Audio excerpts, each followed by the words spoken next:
જય સ્વામિનારાયણ। હું મનોજ ભગત। આજે હું તમને હેલ્થ ટિપ્સ આપીશ સુગર ઉપર। સુગર છે એને આપણે જો કંટ્રોલમાં લાવવું છે તો ઘણું બધું આપણે કરતા હોઈએ, અલગ અલગ દેશી નુસ્ખાઓ આપણે ઉપયોગ કરતા હોઈએ, પણ એવું ક્યારેય ના કરવું જોઈએ। સુગર છે એને કંટ્રોલમાં લાવવા માટે આપણે જે આપણા ડૉક્ટર કહે છે એ જ વસ્તુ ફોલો કરવી જોઈએ અને જીવનશૈલી ઉપર ખૂબ ધ્યાન આપવું જોઈએ। તો જીવનશૈલીમાં શું કે ઘણી વખત આપણે એવી ભૂલો કરતા હોઈએ કે જમીને તરત આડા પડખે જતા હોઈએ અને સૂઈ જતા હોઈએ, તો આ ભૂલ સુગરવાળા વ્યક્તિએ ક્યારેય ના કરવી જોઈએ। તો સુગરની અંદર શું કરવું જોઈએ આપણે, તો જેમાં પછી 10 મિનિટ આપણે ચાલવું જોઈએ।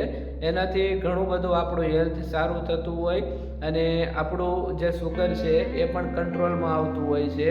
તો ખાસ એ વસ્તુ આપણે કરવી જોઈએ અને ડૉક્ટરની સલાહ મુજબ હરેક વસ્તુ આપણે ઉપયોગ કરવી જોઈએ। કોઈ પણ દેશી જે નુસ્ખાઓ છે એ ક્યારેય આપણે ઉપયોગ ના કરવા જોઈએ।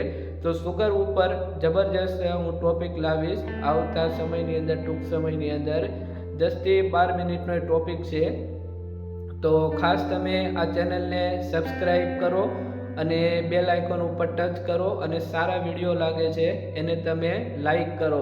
તો ખાસ તમે સબસ્ક્રાઈબ કરો આ ચેનલને અને બેલ આઇકોન ઉપર ટચ કરો। તો આવનારા સમયની અંદર 1 થી 2 દિવસની અંદર જ હું એ વિડીયો અપલોડ કરીશ, તો એ વિડીયો તમને સૌથી પહેલાં મળે। તો ખાસ તમે આ ચેનલને સબસ્ક્રાઈબ કરો અને લાઈક કરો। જ્યારે પણ આ વિડીયો તમારા સુધી પહોંચશે અને એક વ્યક્તિનું જીવન બદલશે તો હું સમજીશ કે ભગવાન સ્વામિનારાયણ, ભગવાન ભોળાનાથ મારી ઉપર ખૂબ રાજી થયા છે।